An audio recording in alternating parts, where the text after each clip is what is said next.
What about your mother? Mother is the icebox. Yeah. She's the penitentiary. One of my first recollections is walking in Moundsville State Prison, West Virginia. Big gray stone place. And I come to visit my mom. She was doing time there for what? Strong arm robbery. Trying to make some food, put some food on the table and give me an operation when I was a child. That's your first, one of your earliest memories? Yeah, I remember that. That was a... Are there happy memories? I don't have that. You don't have that? I don't have that yin and yang that you do. Is that yin yang? Yeah, in other words, you can't make me unhappy. Are sad memories, though, growing up? I don't have all that. No. You do have it. You have an experience. You're an individual, one human being with experiences. When you leave, go get a big rock and set it on a table. Yeah. I'm that rock on the table.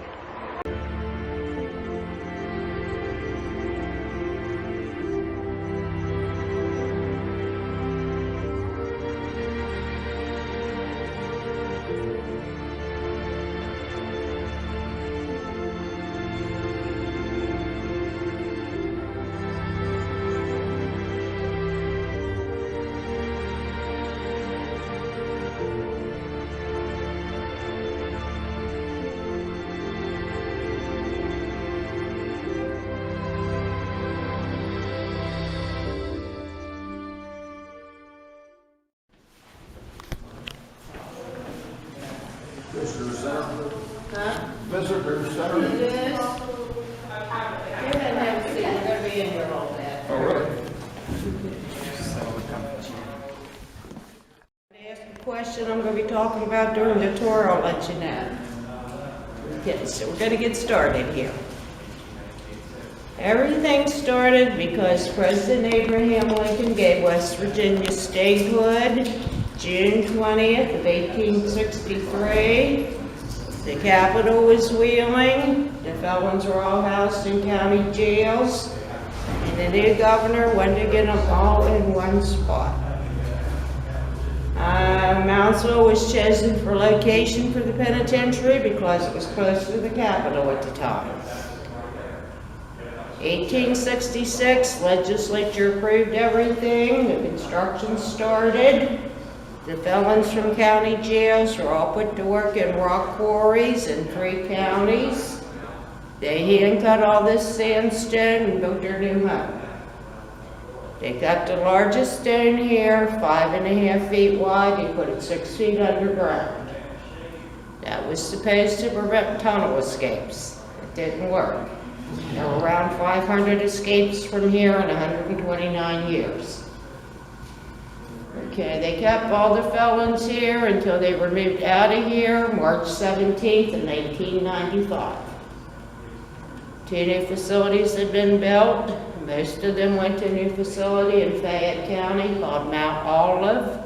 It's maximum security. Medium security inmates went to Huttonsville. The rest went to a new facility here in Moundsville. It's the Northern Regional Correctional Center and Jail. Some of it houses state inmates. The rest is county jail for all the northern counties. And where we are right now became non-contact visitation in the 80s. You all were sitting in the seats inmates used. Your visitors would use that hallway that goes all the way around. They all had 20 hours of visitation a month. If they stayed under 20 for the month, they could visit as long as they liked on their visiting days. There was a correctional officer or a CO in the cage behind me. Now during your tour, you'll see some beautiful artwork. It's all done by inmates. If you went anywhere near the restrooms in the gift shop, which I don't think some of you did, there's Billy Foster's artwork. If you didn't see it yet, you might want to look at it after your tour. It's the best artwork you're ever going to see. Detail's amazing. Billy also did the painting here at Blackwater Falls and the painting in the hall just outside the window in his set. He came here in 1960, he came in for a robbery. He was 18. He behaved and made parole. Then he came back a second time for larceny. He behaved and made parole again. The third time back was for manslaughter. That time Billy caught his wife and best friend together during a struggle over a handgun. The friend died. Billy ended up here again. He stayed here then until 92. Spent 28 years total here. Then he stayed out until he died. He died of cancer 2005. A friend of his sells the artwork now. Most of that money goes to the family of the victim. Some of it goes to the Cancer Foundation, and the rest goes into the business. Now, as soon as we walk out the door, you're going to see a beautiful painting of the New River Porch Bridge. That one's painted by Danny Lehman. Danny was a gang leader, and outside of prison, Avengers are a motorcycle gang. In here, they had a lot of power. They lost their power, and some of them lost their lives when Aryan Brotherhood took control of this penitentiary in 1986. Danny and a younger friend of his were murdered the Wednesday before Thanksgiving on North Hall. We'll be on North Hall doing your tour, and I'll tell you all about the murders right where they happened. Okay, right now I'm going to tell you about executions. Early on in West Virginia, they did hangings in the counties. The counties sold tickets. People would take the kids along to see a hanging. The final hanging in the county happened in Jackson County and Reckley. John Morgan had murdered the widow Green and 2 children. He was hung December 1897. 5,000 tickets were sold, and they went for about $18 a piece. So Jackson County made a lot of money then. What year? Huh? What year was that? 1897. Yeah. As I like to say, Jackson County got rich that day. After that, the state took over executions, then they were done here. The first hanging here happened in 1899. They're still open to the public, so you can come here and see a hanging. The final public hanging here happened in June of 1931. Frank Heyer was a large man with weak neck muscles. When the trap door opened, Frank decapitated him. That year, the state made a decision to go to executions by invitation only. Later hangings here were done in a building called the Death House. There were 4 cells in that death house. They kept condemned men in those cells for the last day or 2 of their lives. The gallows had 13 steps. And the final hanging here happened in 1949. There were 85 total hangings. If you didn't happen to look in the museum before your tour, if you have time after your tour, there's pictures of everybody that was ever executed here. Well, so the final hangings, 1949. Warden Skeen heard the electric chair was more humane. Didn't know what electric chair even looked like. So he took one of his prisoners, that was a carpenter, to a high state penitentiary in Columbus, so he could draw a pattern for this chair from their chair. The carpenter inmate didn't stay very popular here, so he had to be moved somewhere else. The first 2 men to die in that chair were involved in the same crime. Painter and Burdett were executed one after the other on the same evening in 1951. The final execution in that chair happened in 59. There were 9 total. Now, if you saw the movie The Green Mile, you got a pretty good idea what an execution looks like. The buttons you see, and this was all what was in the death house. Those buttons were attached to a generator, which won't fit in here. The night before the execution, an electrician will be alone in the death house to activate one of those. The following day, 3 men were chosen. Anyone chosen and refused to push the button would no longer have a job here. West Virginia ended up abolishing their death penalty in 1965. The death house here was torn down the same year. So there is no longer a death house here, but this is what was in it when it was here. So you're saying that there were 3 men, each pushed a button, none of them knew for if it was their button? Correct. Okay. No. That's the point. Most any execution, they have more than one person involved, so no one has to bear all that guilt. Okay. It could have been any employee in the prison? They had to be prison guards, Oh, okay. but it would be like, they probably didn't choose the same person twice. I don't know how they chose them or how they picked them. I just know that there were 3, always 3. Okay, anything else, guys? Question. When you said that earlier, when tickets for games were $18 back then, how much would that be today? I wish I knew. I'm gonna say probably 100, several hundred maybe. At least 100. It would be, what I would compare it to is going to a concert for the most popular star in the world. So people seem to like to go see games back then. I don't know if they saved up for them or how they came up with all that money, or any rich people got to do it, I'm not sure, but it was expensive. I've got a question. I've heard when I was a kid that Moundsville had a choice of getting Morgantown University or prison, and they took the prison. Is that a true story? No. Okay. It was, the reason the prison was built before the university, and the reason Moundsville was chosen for the prison was because it was close to Wheeling. Okay. So, yeah, no, that, I always believed that too. My so- mother went to her grave believing that. Yeah. Most people around here did believe that, because that's what we were always told.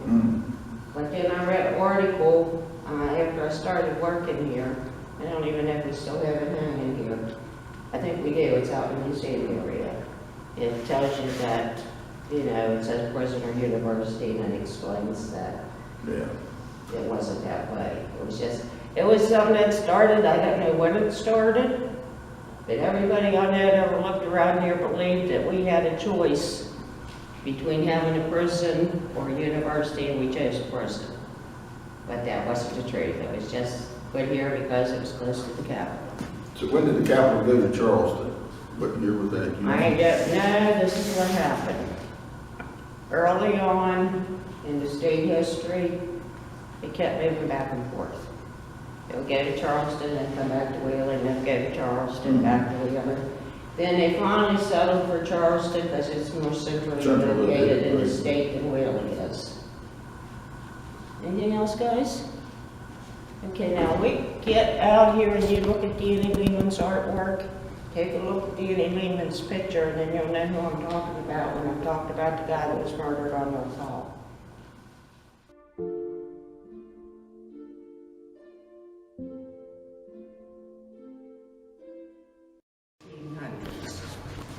It was added due to overcrowding.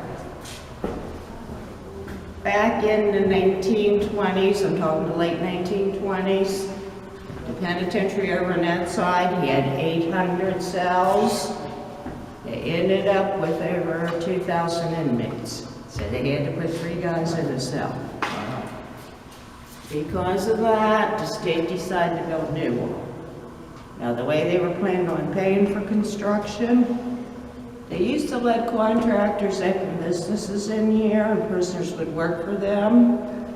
The prisoners that were trustees could work outside of prison. And that was putting over $100,000 a year into West Virginia's budget. It's a lot of money in the 20s. So they started construction on New Wall early 1929. In October 29, the Great Depression happened. And shortly after that, Congress passed a law that nobody could hire prisoners to work. So that slowed down construction a lot. When World War II happened, they couldn't buy building material. So they didn't end up getting New Wall finished till 30 years later. Completion date was 1959. Now, in the later years here, they all lived on the New Wall side of the prison. We're gonna be on a new all-cell block before you leave today. That's the last place we're going. So most inmates live on new all-cell block. They call them their mainline population inmates. That's most of the people here. There's a cell block called Rat Row or PC. Protective custody inmates are normally child molesters or snitches, and they spend 22 hours a day in their cells. Then there's Honor Hall, and that's for the better behaved inmates or trustees. Now, on most days, this is how, as long as these guys weren't in protective custody, they were in their cells all day. They can leave at 8 a.m. and then they can be back in for good till 10 p.m. So every hour they open the cell doors for 10 minutes. That 10 minutes they have to get to wherever they need to go or back in their cells. When that's going on, there's 200 to 300 inmates coming through the hallway. There's only one CO with them, and he does not have a weapon. The only CO with a weapon is in there. You can see where the gun ports are. We walk around, you'll see they're on all three sides. You also, if you take a close look at him, you're going to see that he can't see most of the people in the hallway here. Yeah. Okay, we're going to head towards the other side. I'm going to tell you a little bit about a riot that happened in 1886. Because this was the captain's office before that. Because Captain Glasscock was one of the hostages during the 86 riot, they moved to captain's office in 86. Guys, as soon as we turn this corner, we'll be in part of the penitentiary, about the 1800s.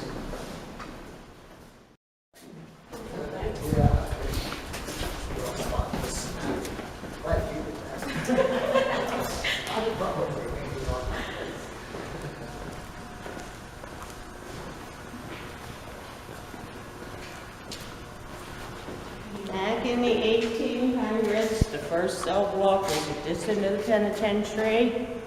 That cell block had 240 4x7 cells with stone walls. They didn't get any light in those cells, and they used the bucket as a toilet.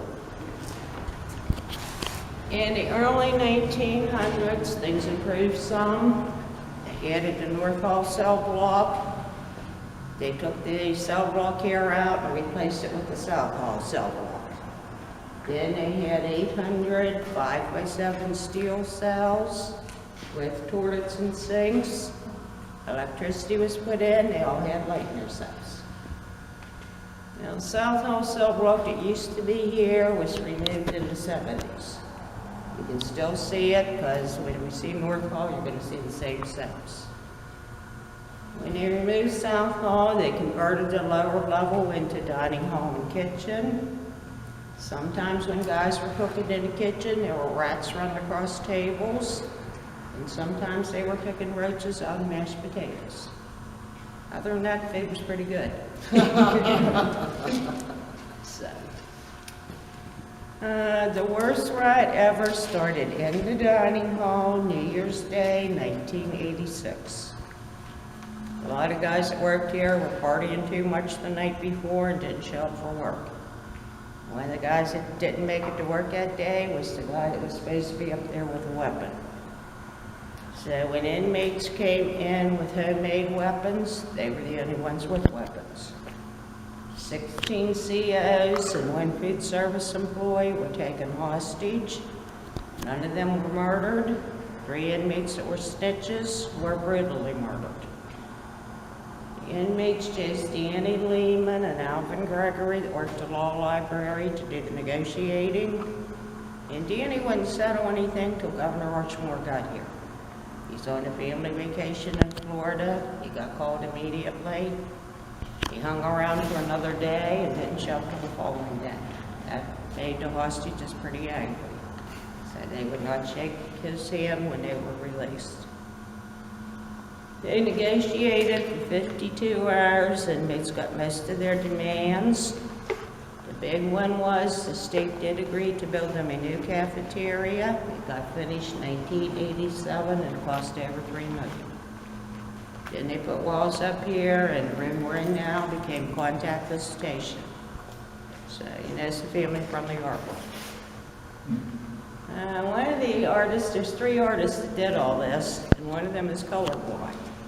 So I'm blaming Sean Adamy for the Ninja Turtles because they're wearing the wrong colors. And do you all know about the mound across the street from here? Yeah. You girls know about it? That big hill across here, did you see it? If you look out the window there, you can see it. That's an ancient Indian burial mound. And yes. And there's a museum. If you girls are interested in Indian history, there's a lot of artifacts over there. And since the state runs the mound, it doesn't cost you anything to go over there. So if you want to, since you're in Moundsville anyhow, don't have to spend any money, you may as well. Anyhow, Dale Bragg made these. They were donated over to the mound. Eventually they sent them back because they got tired of hearing complaints from parents and teachers about the nudity. And about 9 years ago, this is a training center for military, correctional officers, anybody that's involved in law enforcement. U.S. Marines were training here. I don't know what they were doing back there with night goggles, but the little boy startled one of them. And you don't see that well with night goggles.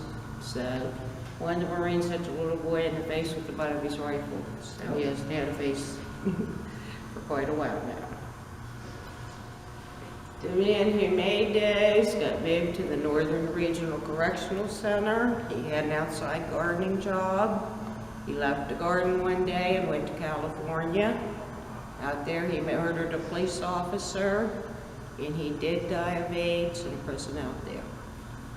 Okay, guys, we're gonna head this way now. I'm gonna take you down to where the cafeteria that is that they got after the 86 riot.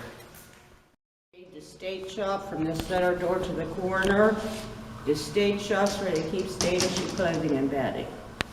So when they're getting their clothing and bedding, it's passed out through here. Actually, the president's very haunted, and I call this guy Jasper. The thing is, what you can hear, there's some windows rattling, so don't get too rattled, folks. I thought it was a bird in here. Yeah, there's a hospital and infirmary right above us. And it must be windy today because it's rowdy. This wall is where the kitchen started, where this wall came out here.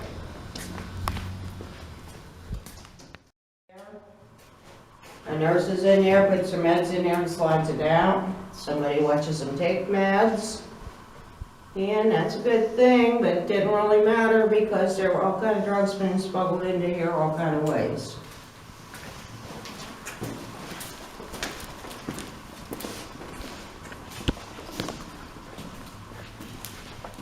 As soon as they walked through the door, they were given spoons and forks. It was actual silverware. They divided in, went down line on either side. Their tray came out the long window on the end. When the last man in line picked up a tray, they all had 20 minutes to eat. They fed them in shifts. They fed around 500 here in an hour and a half. Inmates work in the kitchen are level 1s and 2s. That means they're nonviolent. Higher level the guy rates, the more violent he would be. Levels went to 6. Round stainless steel tables were bolted to the floor. Seats were bolted to tables. They had a salad bar coming off the center post right there. They could go through the food line only once. They could go to the salad bar as much as they wanted. Now the employees ate in here also. They have their own section. It's on the other side of the wall where the trucks paid it. When the meals are finished, their trays went to dishwashing areas. They're on both ends. They had to get the spoon and fork back to the door. The CO at the door watched a guy put his spoon in one pan, his fork in the other. They didn't let anybody out of here till the spoons and forks were all counted. Now here's where the CO is here with the weapon. Again, he can't see anybody. There's one CO on this side. He's above their heads when they're eating. And because of the angle of the weapon, he couldn't see anybody towards the wall up that way. He couldn't see him in the center of the room. Couldn't see anybody on the opposite side. So he's pretty much useless. Okay, now they put the white paint on the walls eventually, and that was because they started dressing inmates in khaki and they became invisible against the walls. Tall building in the center. That was the administration building. First floor of that building, facing us, has the commissary and the post office. Main entrance to the prison was the street side. And right in the center of that building is something called the wheel. Couldn't get in or out of here without going through the wheel. And I'm going to tell you more about it when you get to see it. The second floor there was offices. The top 2 floors were the warden's residence. Warden, Mrs. Warden, and all the little wardens lived up there in a 4th floor apartment. Wow. Now, they got to move out of there in the late 1950s. It was Warden's scheme. He moved the wife and 2 boys over to the new house that was built just outside the south gate of the new hall. This end was the South Hall cell block.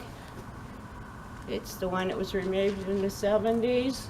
After being removed, they put a hospital and infirmary on the upper level. Blue door there starts it. At this end, there's doctor's offices, then examining rooms, then the hospital ward, then the psych ward. Nurses were always working. Doctors, dentists, and optometrists came in twice a week. Psychiatrists, psychologists ran once a week. Coming in to clean the guy's teeth were 18-year-old dental hygiene students from West Liberty State College. A large main building over this way was called Prison Industries. That's where most of the inmates worked. They had different jobs and different pay rates.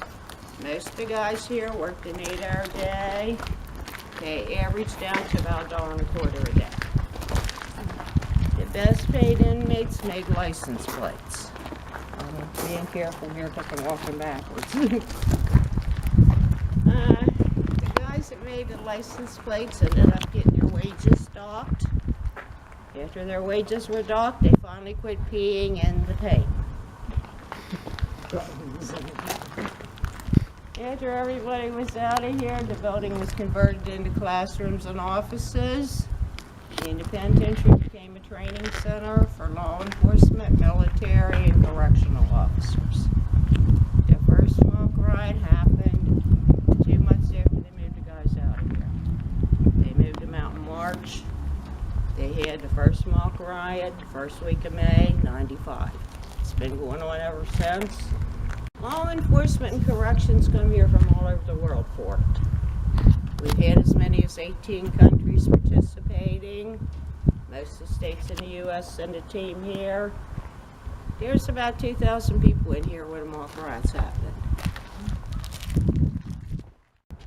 The R2 gate, coming out 2 at a time, got 6 inmates on this yard. They had only an hour a day of yard time, so most of the time they were in a 5x7 cell. Now, they let them have a telephone booth in 1985. It was over in this corner, so guys could call their loved ones. They took the phone booth out of here in August of '86, put razor wire up. That was because the Franklin brothers used to top the telephone booth to get over the fence when they escaped from here. There was a building 40 feet from the wall over that way that housed women. Women here were all moved to Penn Springs in 1947. After that, this was an all-male penitentiary. When they still had women here, one of the women here was Charles Manson's mother. Her and her brother, Charlie's uncle, were in for armed robbery. Now, Charlie grew up around here. We had an aunt and uncle 8 miles north of here in McMecken. Charlie wanted to come back. Stop in the museum after your tour. You can read the letter that Warden Kircher received from Charles Manson in 1983. He's asking to be moved from California to here. Can't get no mercy in California. Please answer Charles Manson. Warden Kircher's answer was, "Dear Charlie, when hell freezes over." So, all this over here, when the prison was still running, was called Old Man's Colony. Those are older guys that can no longer protect themselves from younger inmates. When they moved them out of here, youngest one was 75. Old man Freeman Collins was 92. Now, Freeman did not get to be Freeman for much of his life.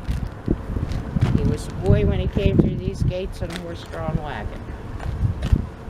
Now, because he'd been here a long time, he was pretty old in his 70s and considered harmless. He got paroled. He came back 5 years later for murdering a parole officer.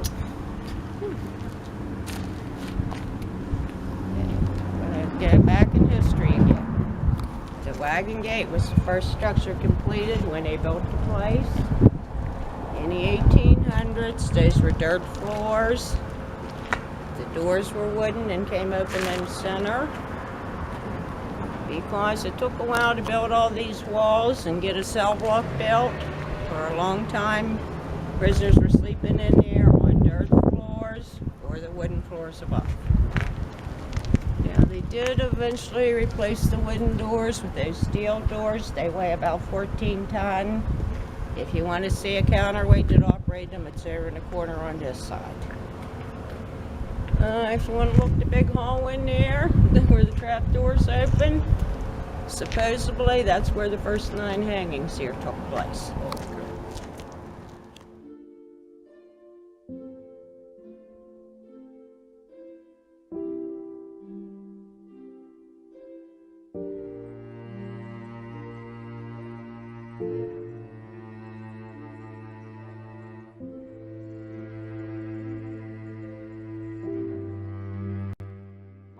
Told me when she worked on death row and they took that dude in to hang him and his head popped off and went down them 13 stairs and rolled over by her. It scared her. You know, so I said, wow, that sure is a far-out trip, Mom. So then when I got up on death row in cell 13 for 9 counts of murder, 1969, and I looked at her fears, that guy's head popping off that hangman's noose, and I said to myself, my goodness, what the hell am I doing here? I didn't want to come here.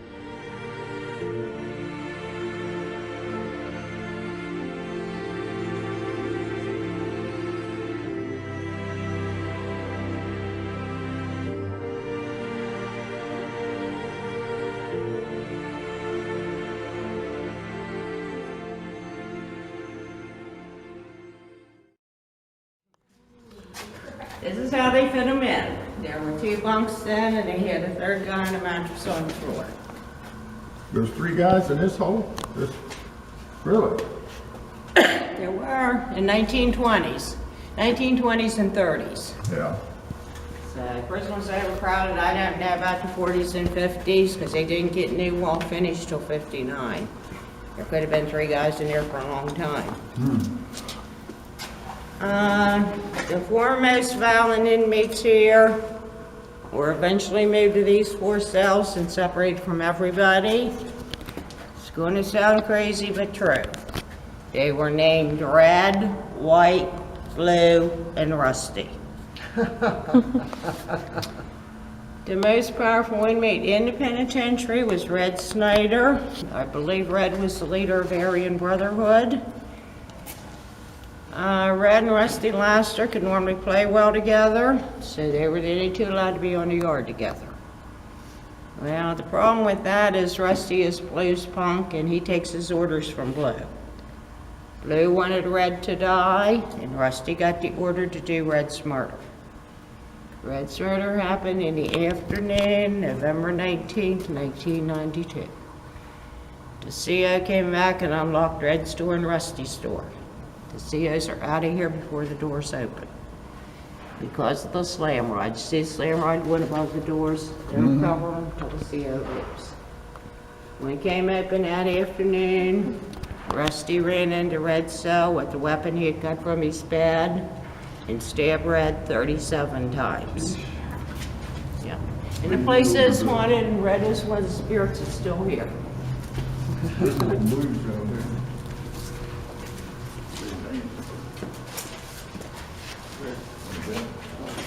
Yep. Basically wanted to leave his mark here. Yeah. Wanted to be known. These guys are all old. Well, Red's dead. Everybody else is old. They're still living now. I don't know about Bruce White, but Rusty got out of prison for a while but went back in. Elijah Blue Sergeant here. He's out to Northern Regional now. He's harmless. They say all he does out there is play Game Boy all day. So, they get a little more harmless when they get old. Okay, I'm going to show you how to make a weapon. Can you see where the weapon's been cut from the steel plate on the door here? Just follow my finger. Yeah. So, in How order did they cut that? dental floss with toothpaste on it. Wow. Really? Really. It takes a little bit of time before they got a They weapon. had time on their hands. Yeah. If you look inside the cell towards this wall, you all can see where that guy sharpened these weapons. People in this cell, these cells? Uh, After the crowding got less? Well, yeah, this stayed like a normal cell block until the 70s. Yeah. And there were 2 people in a cell. Then at some point in time, the law said they couldn't force 2 guys. I don't know if that was 60s or 70s. I'm saying probably 70s because really civil rights got big then. They could not force 2 men to share a 5x7 cell. They could ask them if they would volunteer to share a cell, but they couldn't make them share a cell. Now, they put steel mesh on the cell doors and put all this fencing up to protect COs. Now, they got even more protection in later years because the state investigated the penitentiary in 1986. They were issued flak jackets, helmets with visors, and shields. They received a plexiglass shield on wheels that were rolled right against the cell door to give them only enough room to put the food tray through. This is called, there's 2 cell blocks. There's one just like this on the opposite side. That's the A block, this is the B block. They did keep the more violent inmates over here on this side. They let them out of their cells, only 2 at a time. Walking through here, inmates are supposed to stay over on this side of the red line. There's a CO on that side of the fence with a weapon that walks through with them. So they had to make room for the wheelchair to go through. Now, can you picture that guy in that cell trying to turn a wheelchair around or even move?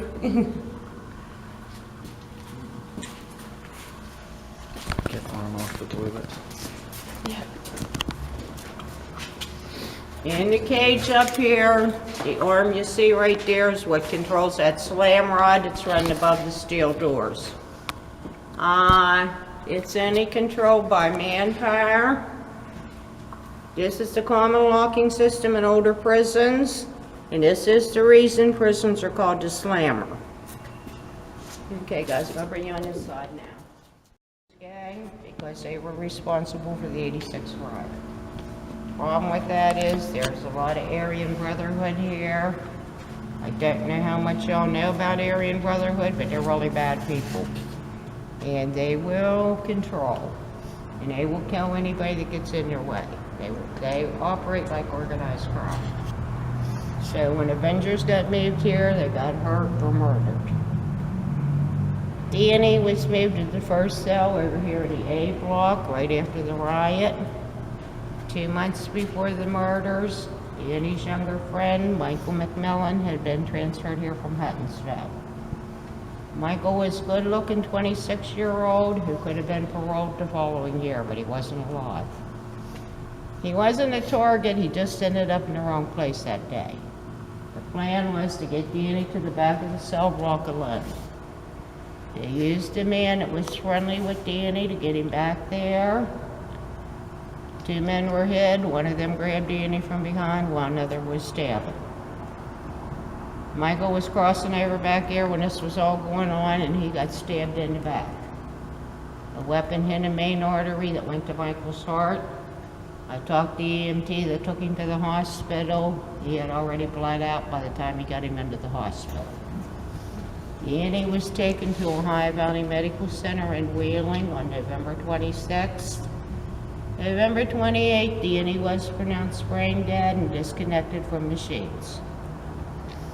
It was a long, narrow weapon, I'm guessing a piece of fencing. The weapon went into Danny's eye and came out the back of his head. Now, I'm going to tell you the other side of the story because the guy supervising his cell block that year let this all happen. On a report that I read that went to the state that year, the report came from the COs working the cell block. They said the supervisor wasn't keeping cell doors locked. So when they took Danny back there, the guys in the back had their cell doors open so nobody could see back there. He wasn't doing strip search, so it got easy to get weapons in. When they were out on the yard, they would get the guys working in Industries building to smuggle things out of there. The easiest thing to get out of there and back here were packages of razor blades. Guy'd wrap some tape around razor blades, shove them in his pocket, drop it along the fence here. The men here got him back in here under their tongues. At the end of the report, the final complaint was even after the Lehman McMillan murders, he's done nothing to secure the cell block. So the state took over. They did make some new rules. They hired some new people. People working here got better training. They got all the protective gear they needed to work the cell block. And from that time on, cell doors were kept locked and the strip search was always done. I'm going to walk over here and show you the doors. And these rods are going through the gate on both sides. The inmates put their clothing through here, they bend over, shake out their hair, open their mouth, lift their tongue. If they wear dentures, they take them out. They put their arms in the air, turn around slowly, bend over and cough. Close back, an hour on the yard. Going back in, there's no search right here. So once they're in here, they go to the shower. Showers are back there. The thing about their showers, these guys did some nasty things to COs back in the cupboard. Now the COs patrol their shower water because the plumbing's coming from a little bathroom there. Sometimes they got showers with only cold water. Sometimes only hot was turned on. And sometimes as soon as they lathered up, the water went off. And what did you say about the guy with the broomstick that you would probably shoot him? Well, the COs didn't carry weapons, but they did. That CO, by the time he got over his injuries and came back to work, there was payback. I think they squared the fire hose into the guy's cell. Yeah.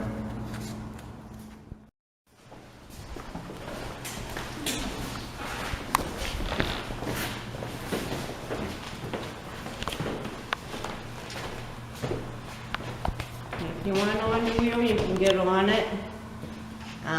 This is the wheel I'm talking about. This is how everybody get in and out of the prison. It was put in here. It would move except for that. See that over there? That's what's keeping it from moving. Okay. It was put in here 1892. It was the only one in this country. The only other one in the world was in England. There's 3-car motor under here. Come on in, you can see better come in here. I've been to years before. The guy operating the wheel is in the cage over here. That lever's what makes it move. So it did not matter if you're coming in here to work here, if you're coming in here to live here, or you're just coming in to visit. Everybody coming through that front door is processed in this office. Once processing's done, he's gonna move the lever until the opening lines up to the office door, and take you back to prison. When inmates had visitors, they got on the wheel from this side. In that direction would take them into their old non-contact visitation. Okay, guys, gotta get off. Now, the keyhole is the most important thing on this wheel. And you do remember that the warden's family lives in this building. So, nobody ever got through here and attacked the warden's family. That's because it's impossible to open it on this side. It seems to me like they knew better how to handle security back here in the 1800s than they did in later years.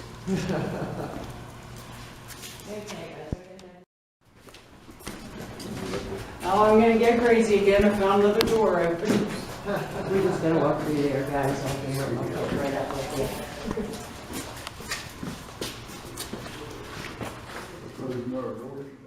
These gates are, and when they still had the death penalty here, there were 4 cells back this way on the second level that were death row cells.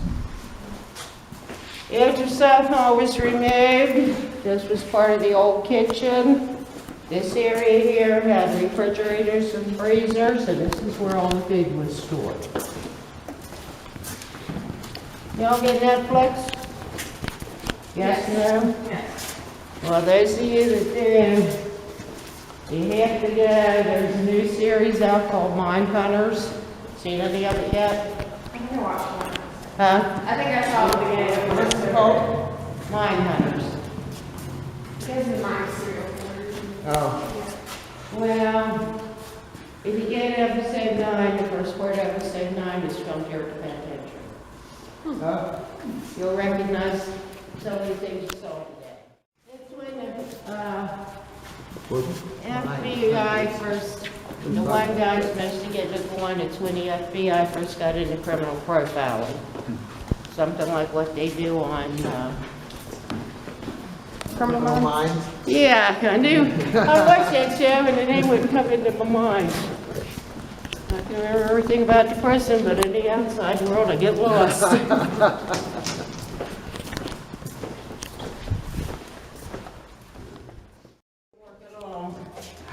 And this right here is called the hot spot because if you were coming down that hall and I went to get you, I could be waiting here. If you're going around this corner and I went to hurt you, I could be waiting here. So, just gun ports on this end of the prison just don't seem to work.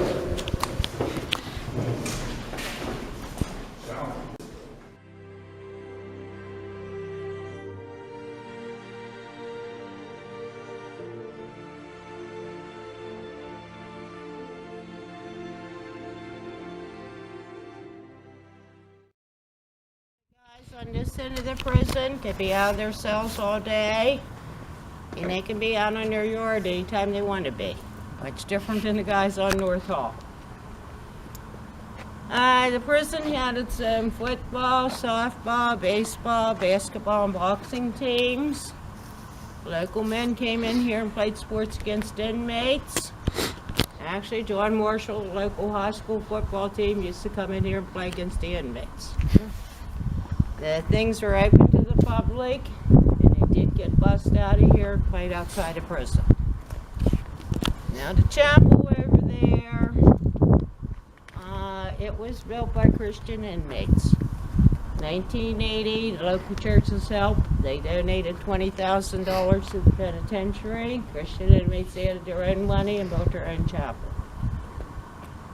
Shortly after that, even though Reverend Payne tried to fight it, the Hare Krishna and the Satan worshippers were allowed to use the chapel that the Christians built here. The bathroom, when it was built by inmates, they stacked the blocks from the floor clear to the ceiling. They built the most private bathroom on earth in the middle of the prison yard. Well, you got that figured out. Anything they didn't want to get caught doing happened there. The reason the walls came down, there was a man here, pretty well known for being a troublemaker and running his mouth. When they found him in there, he was still breathing.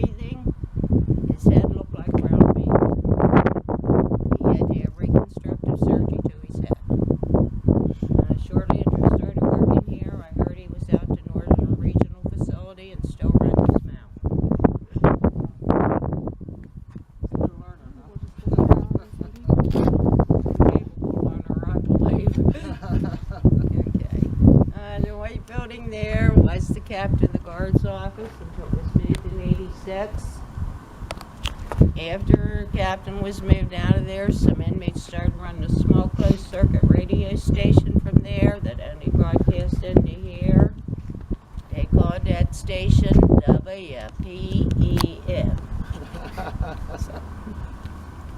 Underground there is where they had the hole, when they still had a hole there. They had 4 cells down there with block walls. Nobody needs to run underground because the cells aren't there anymore. When they put men in the hole and closed the steel door, it was pitch black there. Because it's underground, it's damp and moldy. And when it rains really hard, it will flood down there. Because of all that, during a riot here in 1973, the state agreed that that was unhealthy and inhumane treatment, so they ripped the cells out of there and they haven't used that hole since 1973. You can look down from the top of the steps. You can pretty much get the idea, but don't go underground. There's anything down there to see anyhow.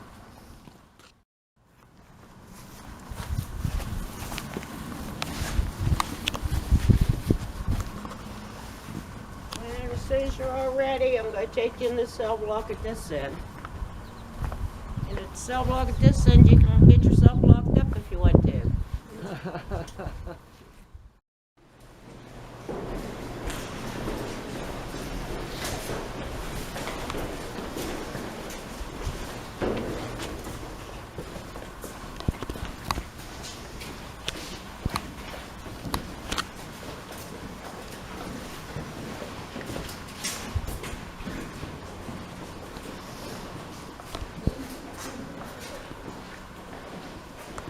Two guys in here too?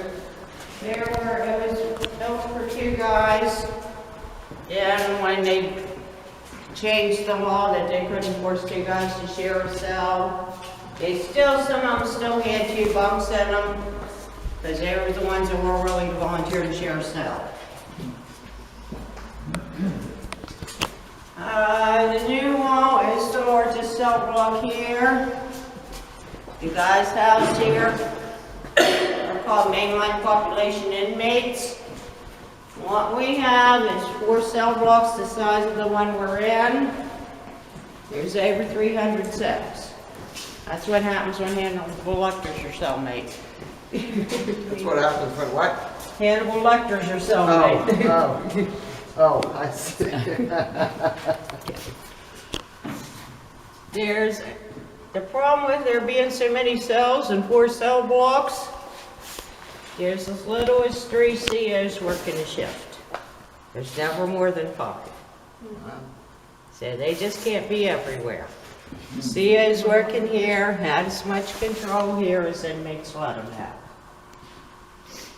Okay, you guys, any of you want to lock in? Yes. Okay, get yourself in the cells. Which one? Stay down this way. Anyone down this way is fine. Anybody Okay. else? We're gonna have one lock up?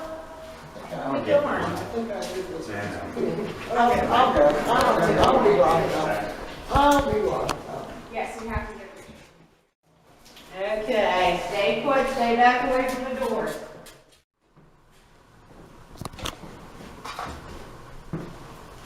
What we're gonna do is I wanna open back up, Mayor. I'm leaving it. Now you're gonna have Christmas.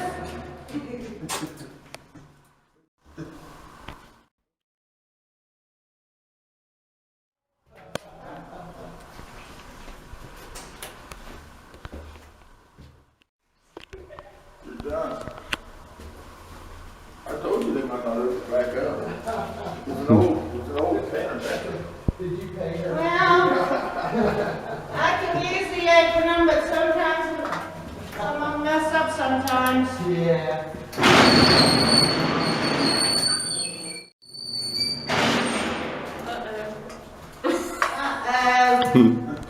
We had a mess up. Uh-oh. Don't worry, you'll be out in a couple hours. We got a full staff of maintenance today, I just have to find them. Okay.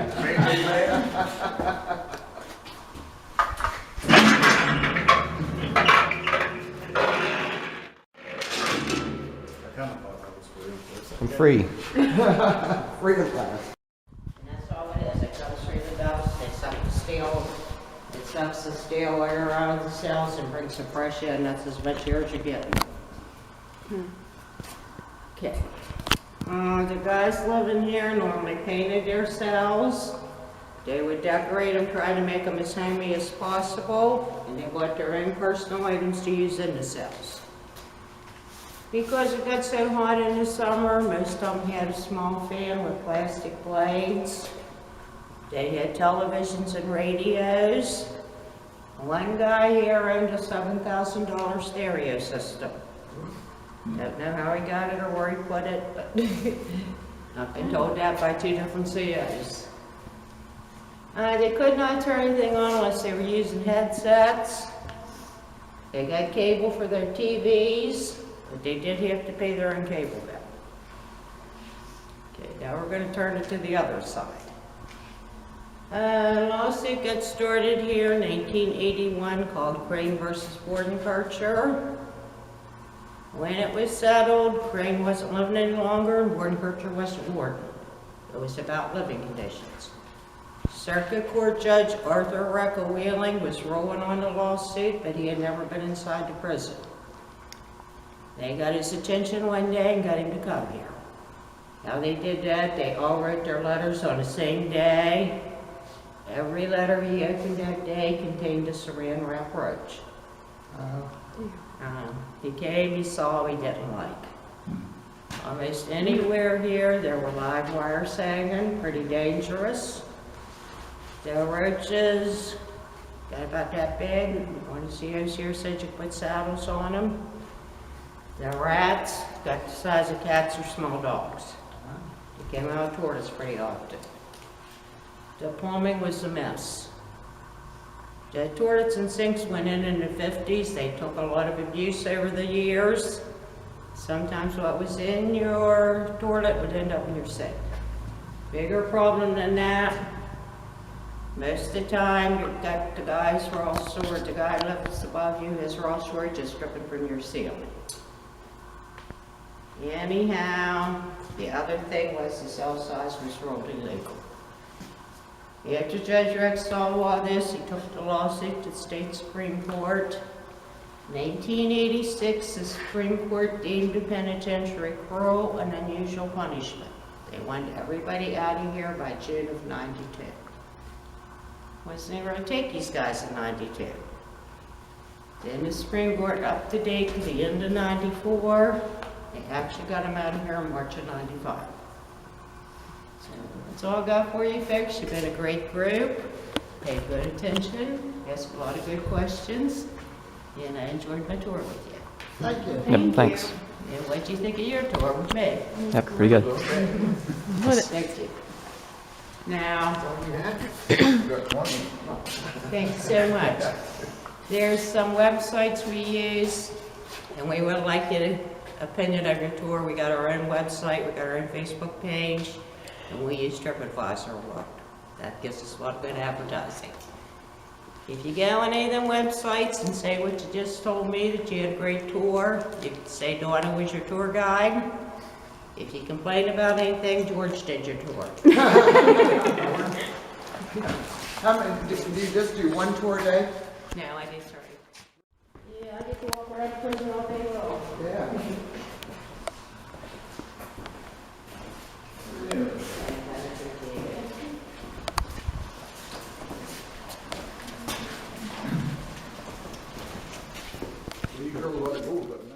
Here, it was a guard. Actually had his son on tour one day. The guy counted his footsteps every time he came down the cell block. And his cell door happened to be open one day and he threw him over and killed him. And during the riot, when the guys got murdered during the riot, they hung him from one of the upper tiers. They tied TV cable around his neck. And of course, TV cable's not that strong, so it broke, and he ended up on the floor down here. He wasn't dead. They tortured him for a couple hours before he actually died. Oh, that was during the riot. Yeah. Yeah. And that's two incidents I know of. But I've been working with her a lot, but that's the ones I know about.